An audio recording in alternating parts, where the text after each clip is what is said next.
Сайн байцгаана уу та бүхэндээ төгсөх дэвших шалгалтыг анги бүлгүүдэд хэрхэн зөв хуваарлж өгөх видео заавар хичээл хөргүүлж байна.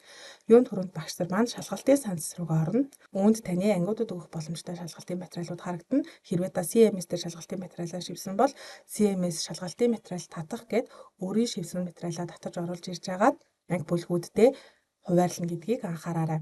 Тухайн шалгалтын материалыг анги бүлгүүдэд хуваарлахдаа эхлээд шалгалтын хугацаа бүрэн зөв байгаа эсэхийг шалгана. Хэрвээ шалгалтын хугацаа буруу байх юм бол таард байгаа 3 цагийн дараа засварлах гэж ороод шалгалтынхаа хугацааг заавал оруулж өгөөд хадгалах ёстой.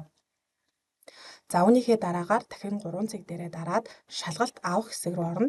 Эхлэх болон дуусах цагийн хугацаагаа сайдаар шалгана.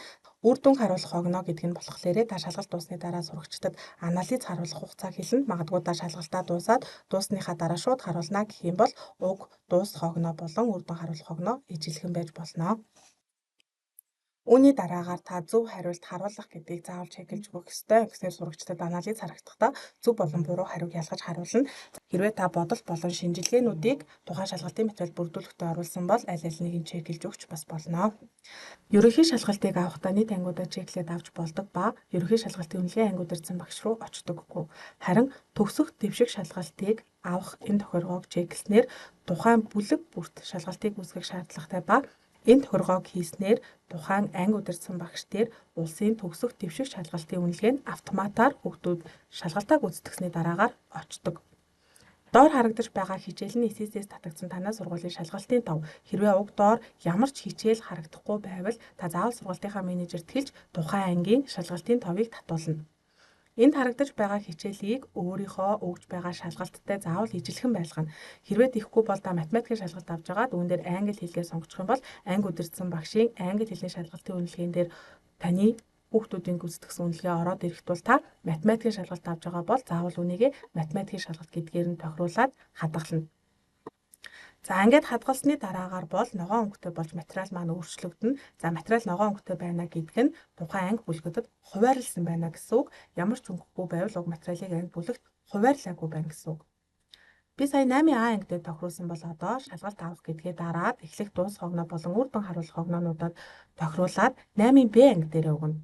Ингэж төгсөх дэвших шалгалтыг тухайн анги бүлэг бүртэнд тохируулж өгнө гэсэн үг шүү. Доор харагдаж байгаа хичээлээ зөв сонгоод хадгалах товчийг дарна. Үүсгэсэн шалгалтаа гаргахын тулд материалын арт талд байгаа шалгалт гэдэг зэс рүү орно. Энэ дээр таны бүлгүүдэд өгсөн шалгалтууд харагдах ба шар өнгөтэй байвал нэг ч сурагч гүйцэтгээгүй. Харин нэг ба түүнээс дээш сурагч гүйцэтгвэл ногоон өнгөтэй болж харагдана. Яг энэ шар өнгөтэй буюу нэг ч сурагч гүйцэтгээгүй байх үед та үүсгэсэн шалгалтынхаа материалыг устгах боломжтой. Харин нэг л сурагч гүйцэтгэсэн байвал уг материалыг устгах боломжгүй болно.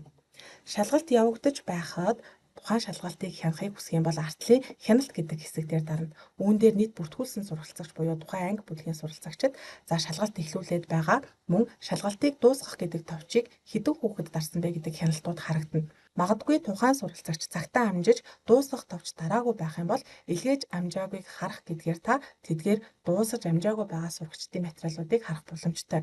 Харин тэр материалуудыг анализ руу яг хийж амжсан хүртэл огноог нь оруулъя гэх юм бол та илгээгээгүй үр дүн нэгтгэх гэдэг товчон дээр дарж тухайн сурагчдын үнэлгээг нэгтгэж авна гэсэн үг шүү. Жишээлх юм бол тухайн бүлгийн бүртгүүлсэн сурвалжлагч 21, шалгалт эхлүүлсэн сурвалжлагч 21 байхад шалгалт дуусгасан сурвалжлагч 20 байх юм бол та илгээгээгүй үр дүн нэгтгэх товчон дээр дарж дуусгах товчоо дарж амжаагүй сурвалжлагчийн анализыг нэгтгэн за бүртгэлтэй байгаа хүүхэд болон шалгалт дуусгасан хүүхдийн тоог тэнцвүүлэх хэрэгтэй гэдгийг анхаараарай. Үүний дараагаар та бүх шалгалтууд дууссаны дараа анализаа харахын тулд шалгалт гэдэг хэсгийнхээ бүлгүүдэд өгсөн шалгалтын ногоон болсон нэрэн дээр дарж орно. Ингээд та хүүхдүүд хизээ шалгалтаа дуусгасан, за хүүхдүүдийн үр дүнгийн анализ болон дүнгийн нэтгэлүүдийг тус тус харах боломжтой. Яг хүүхдүүдийн хийж дуусгасан үнэлгээний нэтгэлүүд анги удирдсан багшийн төгсөлт дэвшилт шалгалтын үнэлгээ хэсэг рүү автоматар шивэгдэн орж байгаа гэдгийг анхаараарай.